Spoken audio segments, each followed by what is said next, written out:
My name is Vincent, and I am 58 years old. For 35 years, I worked the night shift at a steel mill in Ohio, pouring every ounce of strength I had into giving my daughter Heather the life she deserved. I always believed that the bond between a father and his child was unbreakable. But this past Father's Day, when Heather handed her father-in-law a luxury cruise package and gave me a $2 lottery ticket, I realized something had shifted. What I did not know then was that cheap little ticket would change everything. Before we dive into this story, let me know in the comments where you are watching from today. If you have ever felt overlooked by someone you sacrificed everything for, hit that like button right now. And if you want to see how a $2 lottery ticket turned into $120 million and a lesson I will never forget, make sure you subscribe and stay with me until the very end. I need to take you back to the beginning so you can truly understand what that moment on Father's Day meant to me. Heather was just 12 years old when her mother, my wife Marlene, lost her battle with breast cancer. I still remember sitting in that hospital room, holding Marlene's hand as she took her last breath, while our little girl waited at home with a neighbor, not yet knowing her world was about to collapse. That night, I drove home in silence, walked through the front door, and saw Heather sitting on the couch in her pajamas, clutching a stuffed bear her mother had given her. The moment she saw my face, she knew. She did not say a word. She just ran into my arms and cried until she fell asleep. From that day forward, it was just the two of us against the world. I had no idea how to raise a daughter alone. I was a steel worker. I knew how to operate heavy machinery, how to endure 12-hour shifts in unbearable heat, how to push through exhaustion when every muscle in my body screamed for rest. But I did not know how to braid hair or pack a school lunch that a 12-year-old girl would actually eat. I did not know how to talk about the things a mother talks about with her daughter. But I learned. I learned everything because I had to, because Heather needed me to. I remember the first time I tried to braid her hair before school. It took me 45 minutes, and even then, it looked like a bird's nest. Heather looked in the mirror, and instead of crying, she laughed. She laughed so hard that I started laughing too, and for a few minutes, the weight of grief lifted from our house.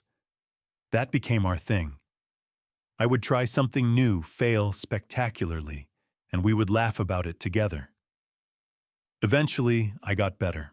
I watched videos, asked the mothers at her school for advice, and practiced until I could braid her hair in under 5 minutes. I attended every parent-teacher conference, every school play, every softball game. I sat in the stands wearing my work boots and my faded jeans, often coming straight from the mill with just enough time to wash my hands and face in the locker room before rushing to whatever event Heather had that day. I was always tired. My back always ached. But when I saw her smile after hitting her first home run or take a bow after her 6th grade play, none of that mattered. The years passed, and Heather grew into a smart, beautiful young woman. When it came time for college, I knew I could not afford the tuition on my salary alone. So I made a decision that still pains me to this day. I sold my father's 1967 Mustang. That car was not just a vehicle. It was a piece of my history, a connection to my dad who had passed away years before Marlene. He and I had spent countless weekends restoring it together when I was a teenager. Every scratch, every dent, every imperfection on that car told a story. But when I looked at Heather and saw the future she could have with a college degree, I knew what I had to do. I posted the ad on a Saturday morning and sold it by Sunday night. $22,000. Enough to cover her first 2 years at the state university. When I handed her the check for tuition, she hugged me and said, "Dad, I will make you proud. I promise." I believed her with every fiber of my being, but the sacrifices did not stop there. When Heather told me about a study abroad opportunity in France during her junior year, I saw how her eyes lit up in a way I had not seen since before her mother died. The program cost $8,000 money I absolutely did not have. So I started working weekends at my buddy Earl's auto repair shop. Oil changes, brake jobs, whatever needed doing. For 6 months, I worked 7 days a week. I barely slept. My body felt like it was falling apart. But when I finally saved up enough and saw the look on Heather's face when I told her she was going to Paris, it was worth every aching joint, every sleepless night. I never complained. Not once. Because Heather was my whole world, and I would have walked through fire for that girl. When she graduated from college with honors, I sat in that auditorium wearing a new suit I had bought just for the occasion, the first new clothes I had purchased for myself in over a decade. As she walked across that stage and accepted her diploma, I cried. I thought about Marlene and how proud she would have been. I thought about all those early morning shifts and all those sacrifices, and I thought to myself, this was all worth it. Everything I did led to this moment. After graduation, Heather landed a job as an accountant at a large firm in Columbus. She was independent now, building her own life, and I could not have been more proud. We talked on the phone almost every day, sometimes for hours. She would tell me about her job, her co-workers, her apartment. I would tell her about life at the mill, about the guys I worked with, about how I was thinking about maybe taking a vacation someday, now that I did not have to save every penny for her future. Then, about 2 years after she started working, she told me she had met someone. His name was Derek Morrison. Heather described him as charming, handsome, ambitious. He was a project manager at her firm, climbing the corporate ladder at impressive speed. His family, she told me, was wealthy. His father, Richard Morrison, owned the largest chain of car dealerships in central Ohio. His mother, Constance, came from old money, the kind of family that had buildings named after them at local universities. I was happy for her. Truly. But when I finally met Derek for the first time, something felt off. He was polite enough. He shook my hand firmly, smiled at the right moments, said all the right things. But there was something in his eyes when he looked at me. It was not contempt exactly, but it was close. It was the way someone might look at an old piece of furniture that did not quite match the rest of the room. Like I was tolerated rather than welcomed. I pushed that feeling aside. I told myself I was being paranoid, that I was just an overprotective father struggling to accept that his little girl was growing up and starting her own family. But looking back now, I realize my instincts were trying to tell me something important. The first time I met Richard and Constance Morrison was at an engagement dinner at their estate in Upper Arlington, one of the wealthiest neighborhoods in the Columbus area. Their house was enormous, easily the biggest home I had ever been inside. Everything was immaculate, from the perfectly manicured lawn to the crystal chandelier hanging in the foyer. I felt like I had walked onto a movie set. I had worn my best pair of khakis and a button-down shirt I had ironed 3 times to make sure it looked presentable. But the moment I stepped through those doors, I felt completely out of place. The other guests were dressed in clothes that probably cost more than my monthly salary. They spoke about vacations in Tuscany and investment portfolios and charity galas I had never heard of. Richard Morrison greeted me with a smile that did not quite reach his eyes. He shook my hand and said, "So you are Heather's father. She has told us so much about you." The way he said it made it clear that whatever Heather had told them, it had not impressed him. Constance was even worse. She looked at me the way someone might examine an insect they had found in their salad. Her smile was thin, her words carefully chosen to be technically polite, while making it absolutely clear that she considered me beneath her. But I smiled and nodded and made small talk because I wanted this night to be perfect for Heather. She was beaming, holding Derek's arm, introducing me to his family, like she was proud of me. And maybe she was in that moment. Or maybe she was just relieved that I had not embarrassed her. I stayed for 2 hours, then made my excuses and left early.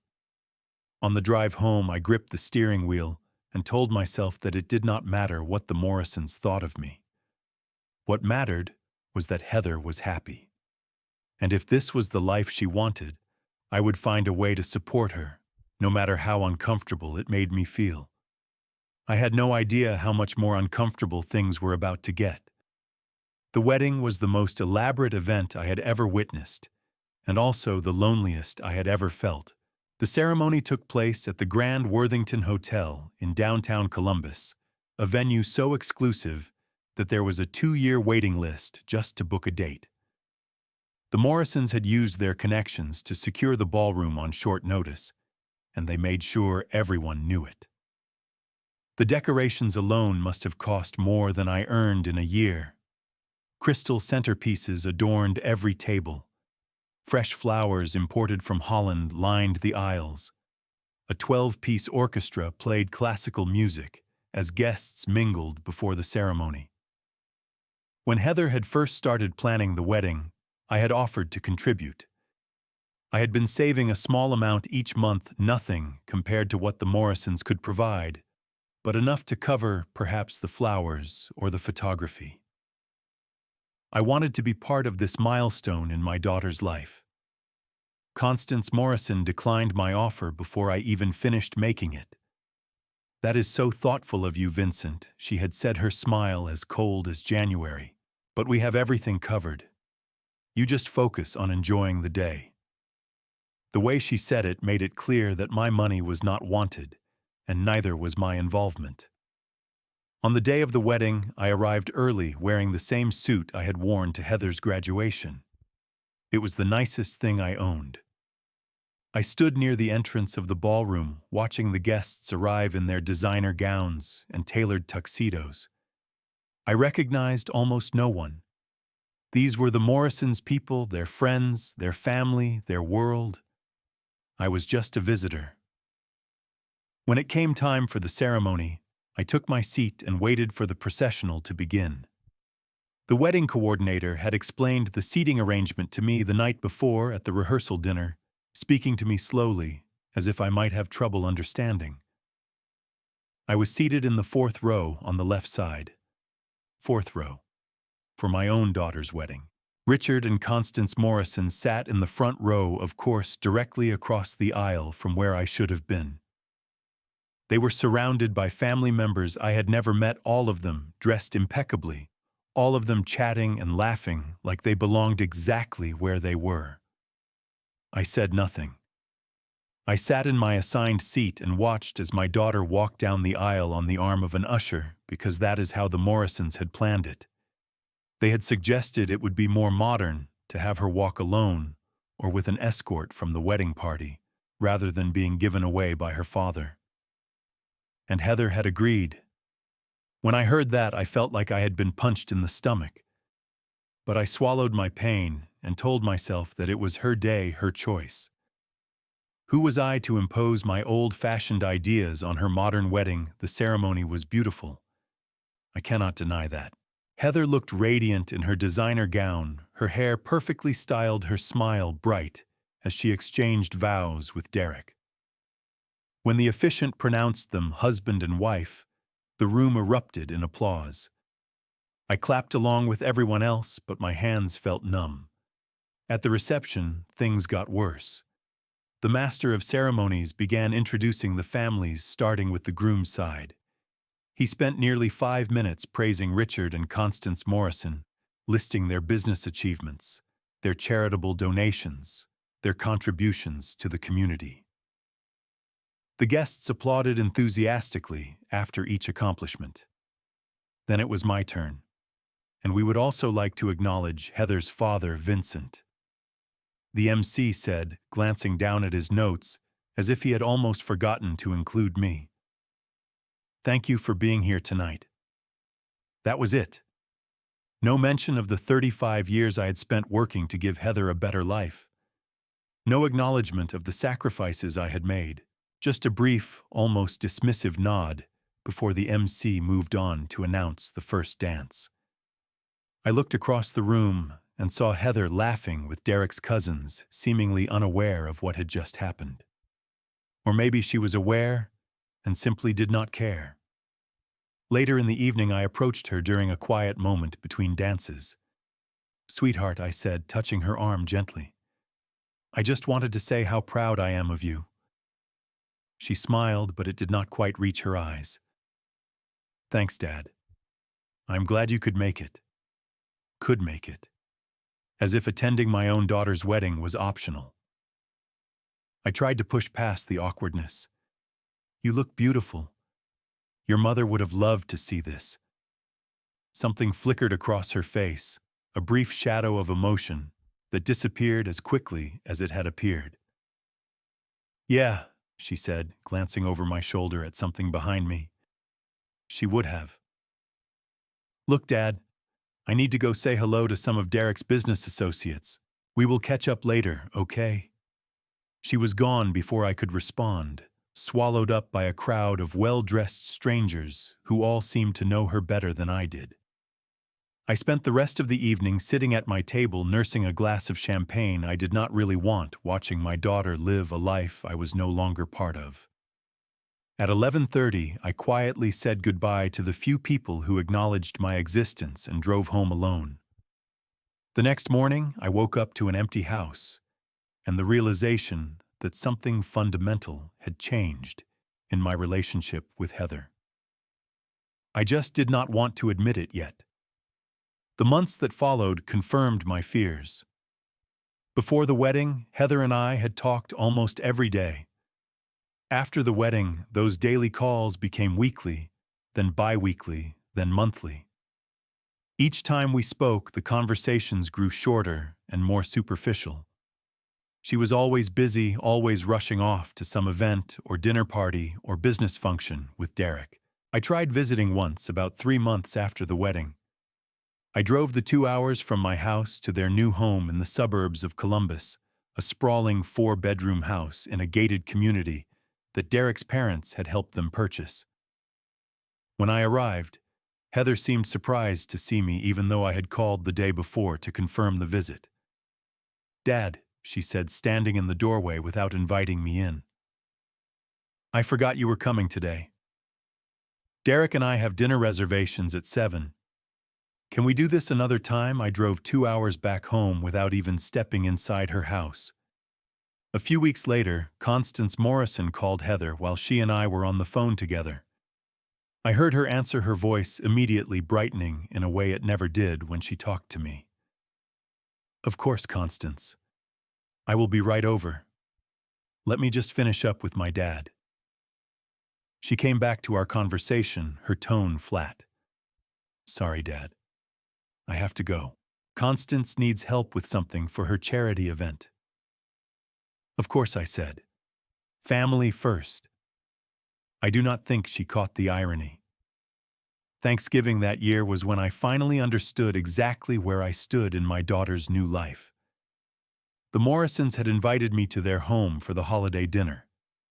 I debated whether to go, knowing I would feel out of place, but ultimately decided to attend because I wanted to see Heather. It had been almost 2 months since our last visit.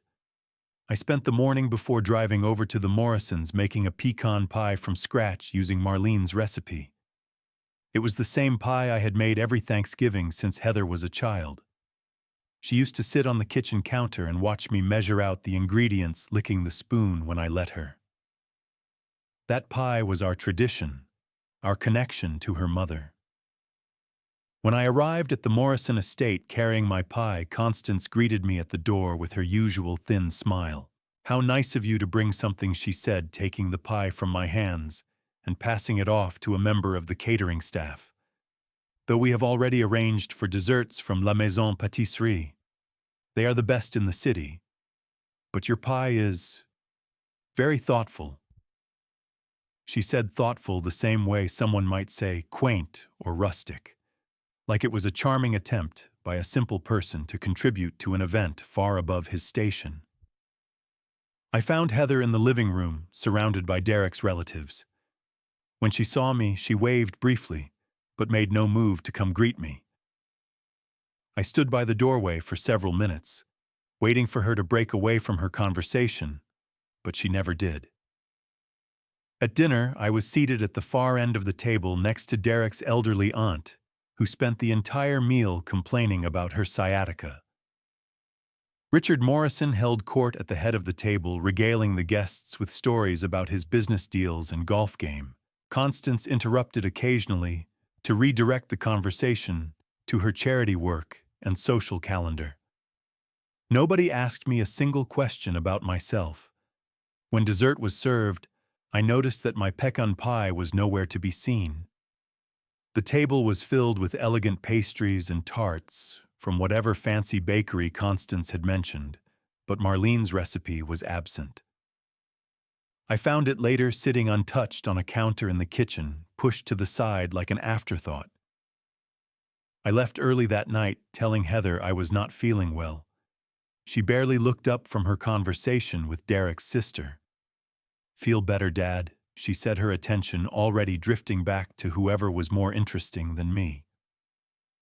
On the drive home, I pulled over to the side of the road and sat in my car for 20 minutes, staring at nothing.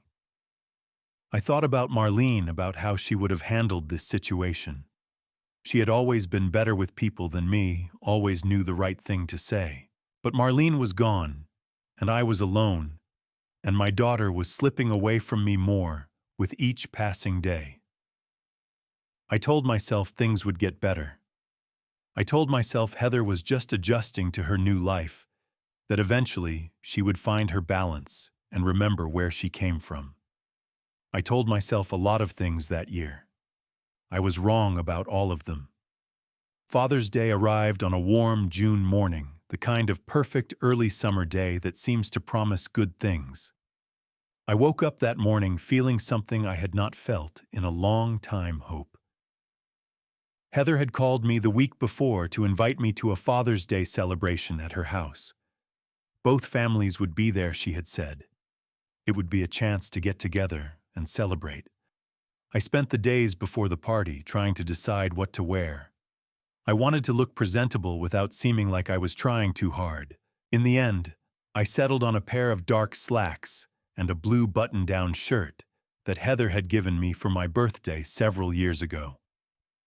It was a little tight around the middle now, but it still looked decent. I also bought a small gift for Heather, a bouquet of sunflowers, her favorite since childhood. I thought about getting her something more elaborate, but I knew I could not compete with whatever the Morrisons would bring, and I did not want to embarrass myself by trying. When I arrived at Heather's house that afternoon, the driveway was already filled with expensive cars. BMWs, Mercedes, a Lexus SUV. I parked my 12-year-old Honda Civic at the end of the row and sat for a moment, gathering my courage. The house was decorated beautifully for the occasion. Someone had hung a banner that read, "Happy Father's Day," in elegant script across the front entrance. Inside, I could hear laughter and the clink of glasses. I rang the doorbell and waited. Derek answered, wearing a polo shirt that probably cost more than my entire outfit. "Vincent," he said, his smile practiced and hollow. "Good to see you. Come on in." The house was full of people I did not recognize, presumably friends and business associates of the Morrisons. I spotted Heather across the room, deep in conversation with a woman wearing a pearl necklace that was probably worth more than my car. I made my way through the crowd, clutching my bouquet of sunflowers like a shield.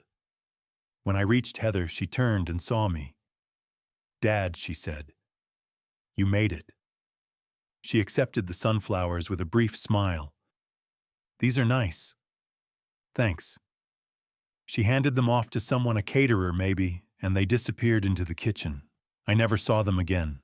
I spent the next hour standing in corners, nursing a glass of water and watching other people have conversations I was not invited to join.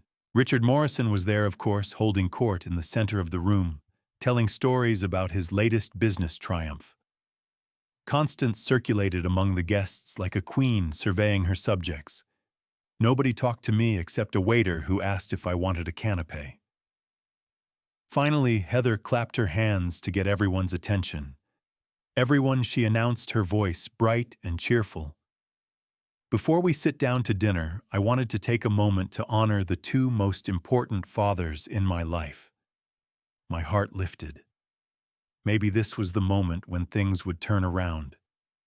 "Richard," she said, walking toward her father-in-law with a large, elegantly wrapped package. "You have been like a second father to me since the day I met Derek. You welcomed me into your family with open arms, and I cannot tell you how much that has meant to me." She handed him the package, and he opened it with exaggerated care. Inside was a leather folder containing what appeared to be travel documents. "A 14-day Caribbean cruise for you and Constance," Heather explained, beaming. "First-class cabin, all expenses paid. You deserve it for everything you have done for us." The room erupted in applause. Richard embraced Heather warmly, kissing her cheek and thanking her profusely. Constance wiped away what might have been a tear. $20,000. That is what a cruise like that costs. I know because I had looked up similar trips once back when I thought maybe someday I might be able to afford such a thing. Then Heather turned to me. "And Dad," she said, her voice dropping slightly, "I have something for you too." She crossed the room to where I was standing and handed me a small envelope. It was the size of a greeting card. I opened it, aware that everyone in the room was watching. Inside was a lottery ticket. A single Powerball ticket, the kind you buy at any gas station or convenience store for $2. For a moment, I did not understand. I looked at the ticket, then at Heather, waiting for her to explain. Maybe this was a joke. Maybe the real gift was hidden somewhere else. But she just stood there, smiling expectantly, as if she had given me something wonderful. The silence in the room was deafening. Then Richard Morrison laughed. It was not a cruel laugh exactly, but it was not kind either. "Well," he said, his voice carrying across the room, "who knows, Vincent? Maybe you will get lucky." The other guests laughed along with him. I stood there holding my $2 lottery ticket, feeling the heat rise to my face. "Heather," I said quietly, "can we talk outside for a minute?" She sighed, the put-upon sigh of someone being asked to do something tedious. "Sure, Dad, if you want." We stepped out onto the back patio, away from the crowd. The evening air was warm, but I felt cold inside. "Heather," I began, trying to keep my voice steady, "I need to understand something. You gave Richard a $20,000 cruise, and you gave me a lottery ticket." She crossed her arms, already defensive. "Dad, you have always said money does not matter. You are always talking about how you do not need fancy things." "That is not the point," I said. "The point is the thought behind it. The effort. The consideration." "I put a lot of thought into it," she said. "I know you like to play the lottery sometimes. I thought it would be fun." Fun.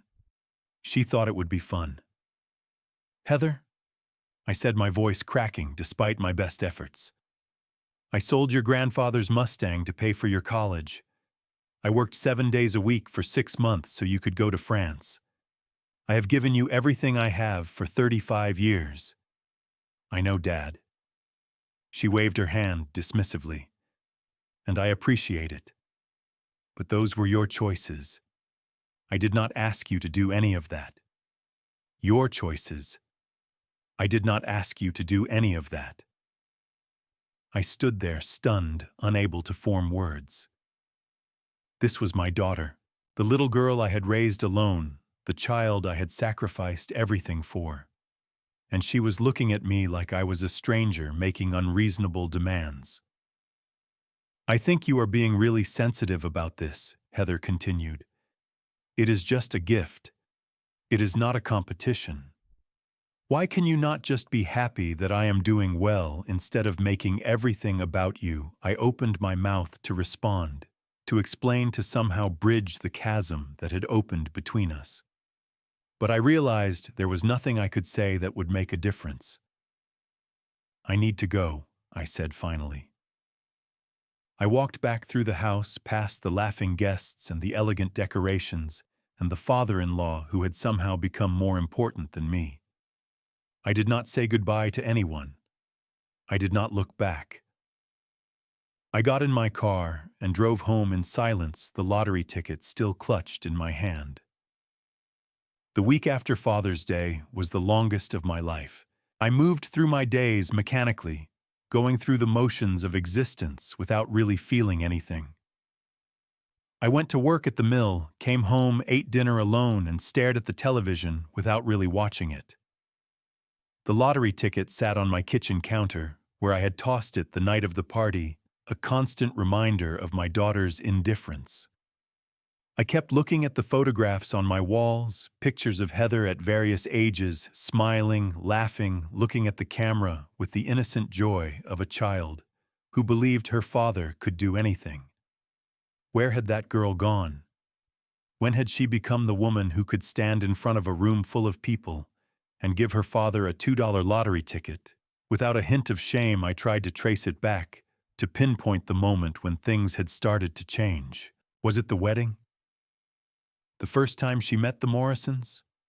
Or had it been happening gradually, all along, so slowly that I had not noticed until it was too late? I thought about calling her, about trying to explain how much she had hurt me. But every time I picked up the phone, I remembered her words. Those were your choices. I did not ask you to do any of that. Maybe she was right. Maybe I had given too much, expected too much in return. Maybe my love had become a burden to her, an obligation she never asked for and did not want. One night, about a week after the party, I was sitting in my living room when my phone rang. Heather's name appeared on the screen. I stared at it for a long moment before answering. "Dad," she said. Her voice was flat, businesslike. "I wanted to check in. I heard from Derek that you left the party early. I waited for her to ask if I was okay. She did not. I was not feeling well," I said. "That is what you always say." She sighed. "Look, Dad, I feel like you have been distant lately. Every time we talk, it is like you are waiting for me to do something wrong." I sat up straighter in my chair. "Heather," I said carefully, "I am not looking for you to do anything except treat me with the same respect you show Richard and Constance. Here we go again." Her voice sharpened. "You are always comparing yourself to them. It is exhausting, Dad. They have been nothing but generous to Derek and me. They helped us buy our house. They pay for our vacations. They introduce us to people who can help Derek's career. And I cannot do any of those things," I said quietly. "So I am less valuable to you." "That is not what I said. It is what you meant." There was a long pause. When she spoke again, her voice was cold. "You know what, Dad? I think you need to accept that things are different now. I have my own life, my own family. I cannot spend all my time trying to make you feel included. If you want to be part of my life, you need to stop being so sensitive about everything."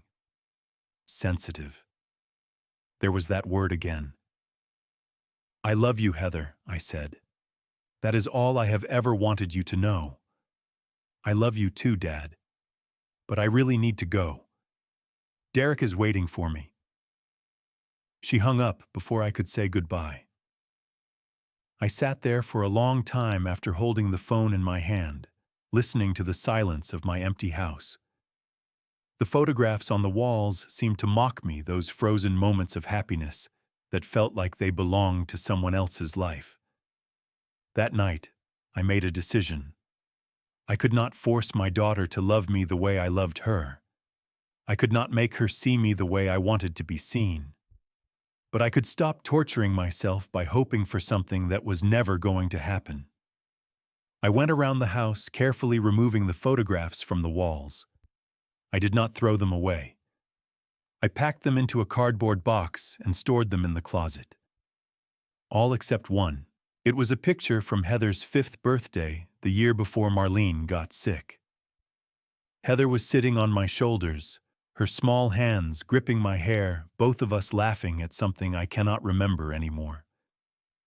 Marlene had taken that photograph. I could almost see her reflection in the joy on our faces. I kept that picture on my nightstand, not as a reminder of what I had lost, but as a reminder of what had once been real. Whatever Heather had become, whatever she thought of me now, there had been a time when her love for me was pure and unconditional. That would have to be enough. Over the next few weeks, I started rebuilding my life without her in the center of it. I stopped calling. I stopped texting. I stopped waiting for invitations that never came. It was painful at first, like amputating a part of myself. But gradually, the pain faded into something more manageable. Not acceptance exactly, but something close to it. I started spending more time with Earl, my friend from the auto shop. We went fishing on weekends, sitting in his boat on Buckeye Lake, not talking much, but enjoying each other's company. Earl had 3 sons, who had all moved away to different states. He understood what it meant to miss your children even when they were alive and well. I also started taking better care of myself. I cooked real meals instead of eating frozen dinners every night. I took walks in the evening. I even started reading again, something I had not done in years. Slowly, tentatively, I began to feel like a person again. But I still had that lottery ticket. It sat in my wallet, folded and creased, a symbol of everything that had gone wrong between Heather and me. I had almost thrown it away a dozen times, but something stopped me each time. Maybe I kept it as a reminder. Maybe I kept it as evidence. Or maybe deep down, some part of me still hoped that something good could come from all this pain. 3 weeks after Father's Day, I would discover just how right that instinct was. It was a Tuesday morning, early July, and the summer heat had already started to settle over Ohio like a heavy blanket. I stopped at the Quick Stop on my way to work, the same convenience store I had been going to for 20 years. Coffee black, 2 sugars. That was my routine. As I waited in line to pay, I remembered the lottery ticket in my wallet. The drawing had been the previous Saturday night, and I had not bothered to check the numbers. What was the point? $2 tickets never won anything. But I was there and the line was long, so I pulled out the ticket and handed it to the clerk. "Can you check this for me?" I asked. The clerk, a young woman named Destiny, who had worked there for about a year, took the ticket and scanned it with the barcode reader. I watched her face, expecting the usual nothing sorry and a sympathetic shrug. Instead, her expression froze. She scanned it again, then a third time. "Sir," she said, her voice suddenly strange. "I need you to wait here for a moment." She disappeared into the back room and I stood at the counter, confused. The customers behind me started to grumble about the wait. A minute later, Destiny returned with her manager, a middle-aged man named Gerald, who I had known casually for years. Gerald looked at the ticket. Then he looked at me. Then he looked at the ticket again. "Vincent," he said slowly. "Where did you get this ticket?" "My daughter gave it to me. For Father's Day." Why, Gerald and Destiny exchanged a look that I could not interpret. "Vincent," Gerald said, "I think you need to sit down." He led me to a small break room in the back of the store.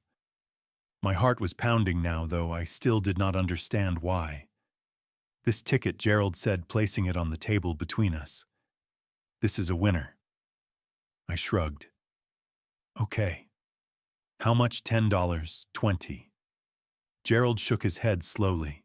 He looked like he was having trouble breathing. "Vincent," he said, "this ticket matches all 6 numbers from the July 2nd Powerball drawing." I stared at him blankly. "The jackpot was $120 million, Gerald said, and this ticket is the only winner." The room seemed to tilt. I gripped the edge of the table to steady myself. "That is not possible," I heard myself say. "It is a $2 ticket," I know, Gerald said, "but it is real. You need to call the Lottery Commission right away. And Vincent, do not tell anyone about this until you have talked to a lawyer." I sat in that break room for 20 minutes, unable to move. The lottery ticket sat on the table in front of me, that cheap piece of paper that my daughter had given me as an afterthought, as a joke almost. $120 million. I thought about Heather, about the look on her face when she handed me that envelope. I thought about Richard Morrison and his $20,000 cruise. I thought about all those years of sacrifice, all those nights at the mill, all those dreams I had put aside so my daughter could have a better life. And now, because of a $2 ticket she had given me out of indifference, I was a millionaire many times over. I did not know whether to laugh or cry. So I did both. The next few weeks were a blur of lawyers and financial advisors and forms to sign. I took Gerald's advice and told no one about my winnings, not even Earl. I was terrified that if word got out, my life would never be the same. I hired a lawyer named Patricia Woodward, a sharp woman in her 50s, who specialized in helping lottery winners protect their privacy and their assets. She walked me through every step of the process with patience and professionalism. "You have 2 options for receiving your winnings," she explained during one of our meetings. "You can take the annuity, which pays out the full $120 million over 29 years. Or you can take the lump sum, which is about $72 million after taxes." I chose the lump sum. At my age, I did not want to spend the rest of my life waiting for checks to arrive. I wanted the money now while I still had time to enjoy it. When the funds finally hit my account, I sat at my kitchen table and stared at the numbers on my computer screen. $72 million. More money than I could have earned in 100 lifetimes at the mill. And it was all because of a lottery ticket that my daughter had given me to get rid of me. The irony was almost too perfect. Patricia helped me set up a plan for managing the money. We created a trust, established investment accounts, and made arrangements to protect my assets from anyone who might try to take advantage of me. But she also asked me a question that I had been avoiding. "What do you want to do with this money, Vincent? What matters to you?" I thought about it for a long time. "I want to help people," I said finally. "People like me. People who work hard their whole lives and never catch a break. And I want to honor my wife's memory." That conversation led to the creation of the Marlene Foundation, a scholarship fund for children who had lost a parent. Every year, we would provide full college scholarships to 20 students, covering tuition, books, housing, everything. I wanted to give other kids the chance that I had given Heather, but I wanted to do it for children who would appreciate it. I also made another decision, one that felt right in a way I could not fully explain. The steel mill where I had worked for 35 years was struggling. Foreign competition and changing markets had pushed it to the brink of bankruptcy. If it closed, 400 workers would lose their jobs. So I bought it. I did not make a big announcement. I worked through lawyers and shell companies to acquire the mill quietly. Then I invested in new equipment, improved safety conditions, and gave every worker a raise. The mill would survive now. Those 400 families would be okay. I also bought myself a present, a 1967 Mustang Cherry Red, fully restored. It was not my father's car, not the exact one I had sold all those years ago. But when I sat behind the wheel and heard the engine roar to life, I felt connected to something I thought I had lost forever. For the first time in years, I was happy, but I knew the peace could not last forever. Eventually, the world would find out about my fortune, and when it did, I would have to face the one person I was not ready to see: my daughter. The news broke 6 months after I claimed my winnings. A reporter for the Columbus Dispatch had been researching the anonymous donor behind the Marlene Foundation and the mysterious investor who had saved the steel mill from bankruptcy. Through a combination of public records and persistent digging, she traced everything back to me.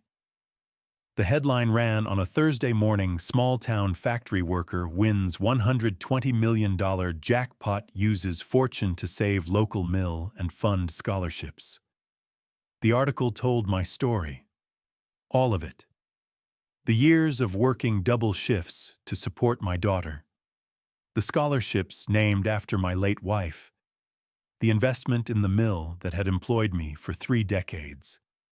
The reporter painted me as a hero, a working-class man who had hit it big and used his fortune to help others instead of himself. My phone started ringing within hours. Reporters wanted interviews. Television stations wanted to feature me on the evening news. Old acquaintances I had not heard from in years suddenly remembered that we had been close friends. I ignored most of the calls. But there was one call I could not ignore. It came 3 days after the article was published. Dad. Heather's voice was strange, a mixture of shock and something else I could not quite identify. I just read the article. About the lottery. About everything. I sat in my new living room looking out the window at the acres of farmland I now owned. Yes, I said quietly. I imagine you did. Dad, why did you not tell me $120 million? That is unbelievable. And the ticket I gave you for Father's Day, that was the ticket it was. There was a long pause. When she spoke again, her voice had changed. It was sweeter now, more familiar. Like the voice of the daughter I remembered from years ago. Dad, I feel terrible about how things have been between us. I know I have been distant.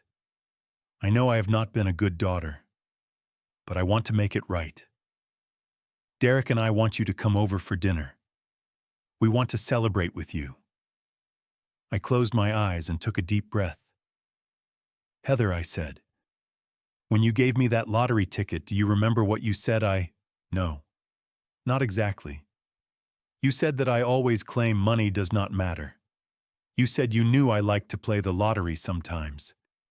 You gave me a $2 ticket while you gave Richard Morrison a $20,000 cruise. Dad, I am not finished.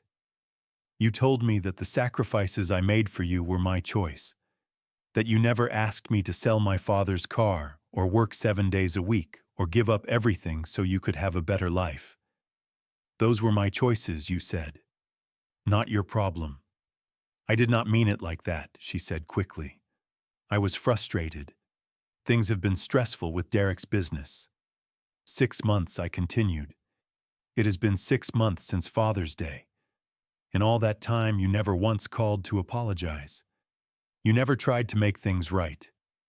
And now, 3 days after you find out I am worth $72 million, suddenly you want to have dinner. Suddenly, you want to celebrate with me. The silence on the other end of the line was deafening. I am not angry, Heather, I said, and I meant it. I have had a lot of time to think about everything, and I have made my peace with it.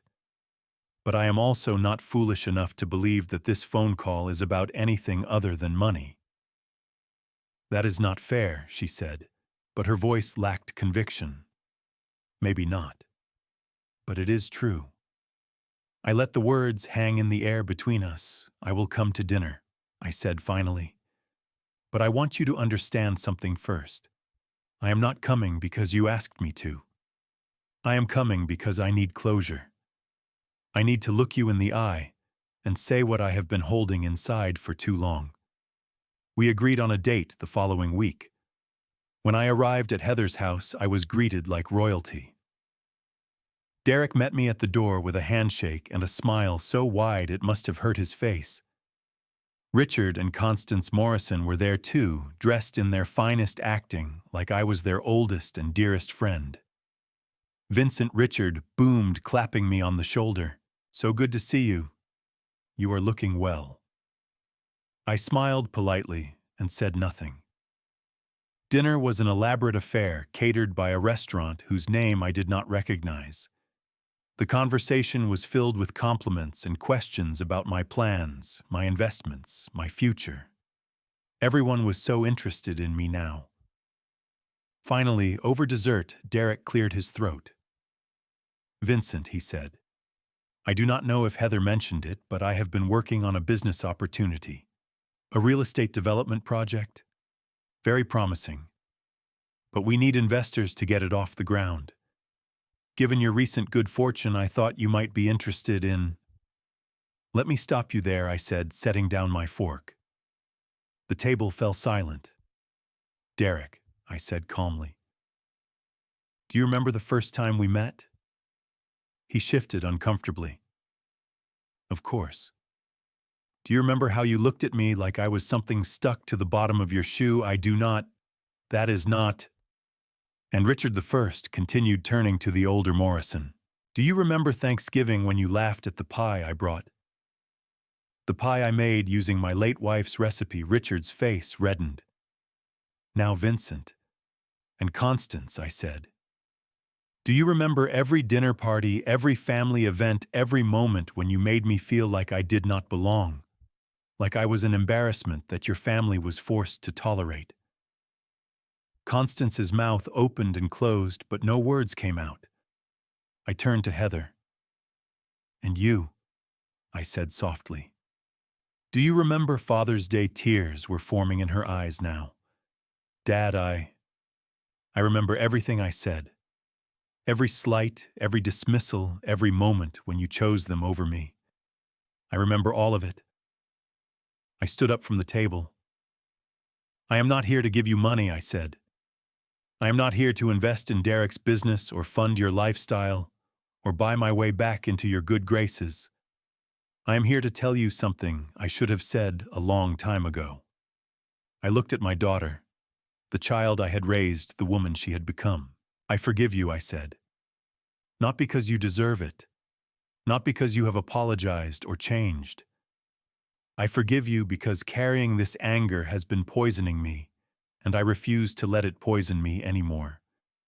But forgiveness is not the same as trust, and it is definitely not the same as reconciliation." "Dad, please," Heather said, reaching for my hand. "I am sorry. I am so sorry. I know," I said. "But sorry is just a word. Actions are what matter. And your actions for the past 3 years have shown me exactly where I stand in your life." I walked to the door, then paused and turned back. "If you want to be part of my life, Heather, the door is open, but you will have to walk through it on your own. Not because of money, not because of what I can give you, but because you genuinely want a relationship with your father. When you are ready for that, you know where to find me." I left without looking back. The year after that dinner was the most peaceful of my life. I settled into my new home, a modest farmhouse on 20 acres of land, about an hour outside Columbus. It was nothing fancy, just a comfortable place where I could sit on the porch in the morning, watch the sun rise over the fields, and drink my coffee in silence. I made new friends. Earl came to visit regularly, and we spent long afternoons fishing or working on my Mustang.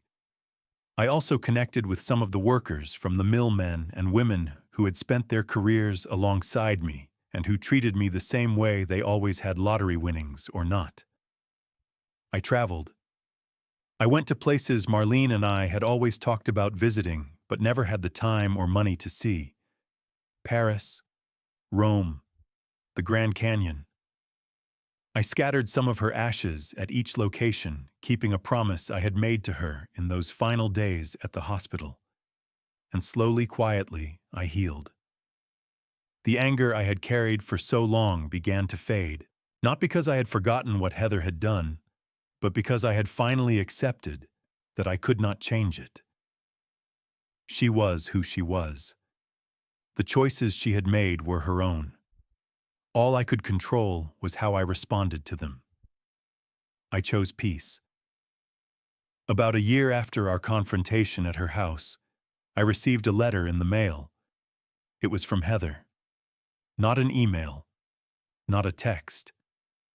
A handwritten letter, 6 pages long. In it, she told me about everything that had happened since I walked out of her dinner party. How Derek's business venture had failed spectacularly, leaving them in serious debt.